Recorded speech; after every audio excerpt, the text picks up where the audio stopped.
Well, thank you. This is great to be back in Ottawa. This actually is before the book is actually published. Tomorrow's public, so I'm not actually supposed to be here. This is like some kind of crazy preview, but it's been a long process. The book was about roughly 10 years on and off. It started as a little sort of political travel log in China, because I studied there and was a journalist there, on and on. And over the years, it kind of took on different dimensions because the world kept changing. I live in Alberta, where we have some crazy energy things happening. It took on aspects of energy, it took on aspects of myself being a dad stuck at Home Depot looking for stuff and wondering where some of the stuff's coming from and connecting that to some of my work back in China. And so what began as a sort of what was supposed to be a very polite, sort of hopefully interesting travelogue from the Middle Kingdom turned into this death of globalization sort of scenario. So I didn't fully know what I was getting myself into. And so what I did is I wrestled with it. I did some more traveling, I did some more research.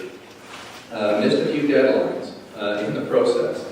And about a year or two ago, I came to this crux. I had to really figure out what this was about. And like any good writer, I went and booked myself a trip to Las Vegas.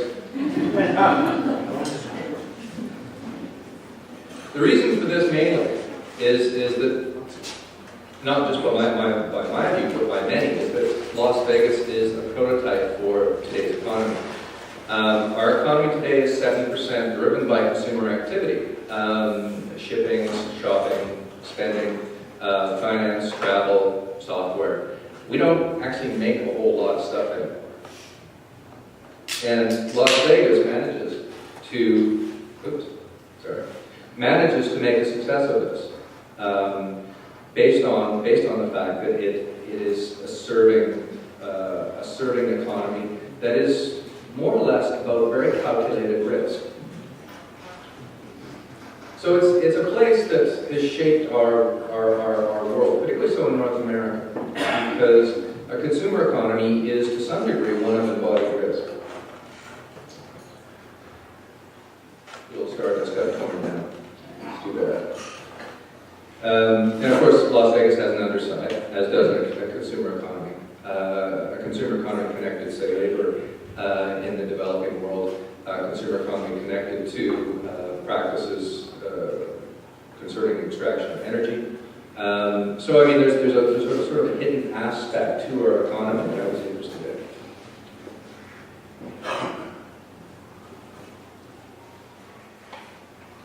So Las Vegas at its core is really a place that's not all that special.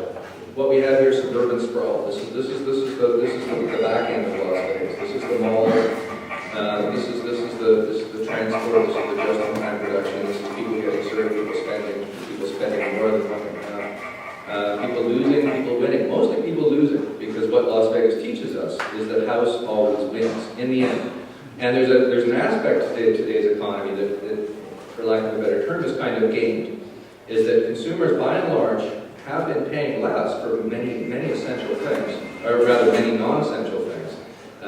Consumer goods, furniture, clothing.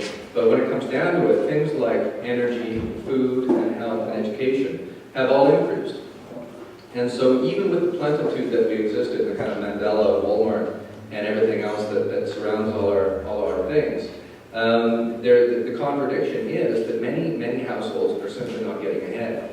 And some of my work earlier was, especially in Canada, was on homelessness and the growth of homelessness within Canada and how that's being fueled, surprisingly so, by the downward mobility of the middle class people. What it was really in Las Vegas for was the world's, or rather North America's largest bargain trade show. Kind of a bizarre market of enormous proportions over several convention centers where people buy and trade cheap stuff to wind up in dollar stores, to wind up in department stores, grocery stores. There's a very good chance if you have a spatula or a kid's toy or a giant stuffed leopard, that it came through here first. It's about 8,000 different booths, and I got to quite a few. And so I wanted to find out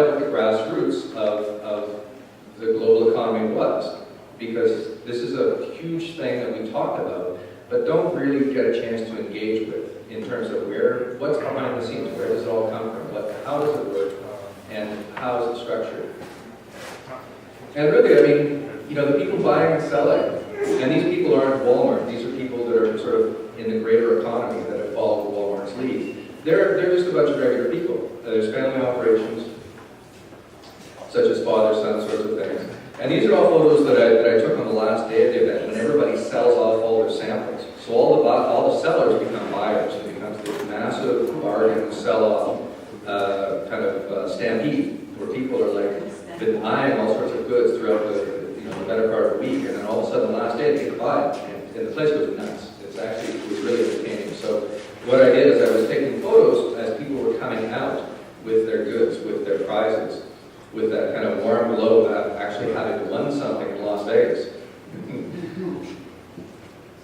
So the payoff is again, significant. I mean, Walmart claims that it saves the average American household, I believe, roughly about $1,500. I think that's way overblown. But I think suffice to say is that the sort of systemic broadcast of cheap things in our world has really underwritten much of our prosperity. And I'll get to some of the reasons why that means a little bit. But these people are carrying it. Dollar stores sold just as much as a Fortune 500 company in recent years. They sell as much as we can track these things, as much as Home Depot or even Target. So that's right up there with major pharmaceutical companies. I think it would be roughly around 60th spot in Fortune 500. So that's just dollar stores. So there is a grassroots to this. A grassroots in terms of households being dependent on this cheap stuff. Grassroots in terms of people in a retail economy. Roughly 30-40% of the American economy is retail, somewhat similar in Canada. And a grassroots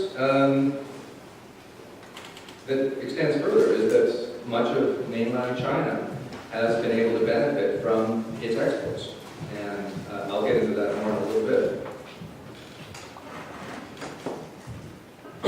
So, sorry.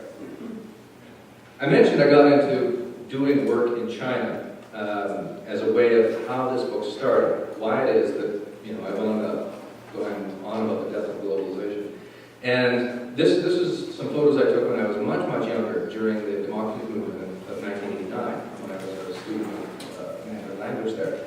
And so my experience of China as someone who's sort of been there a lot and not lived for decades, but as someone who's gone back to see what's changed. And of course, as everyone knows, much has changed.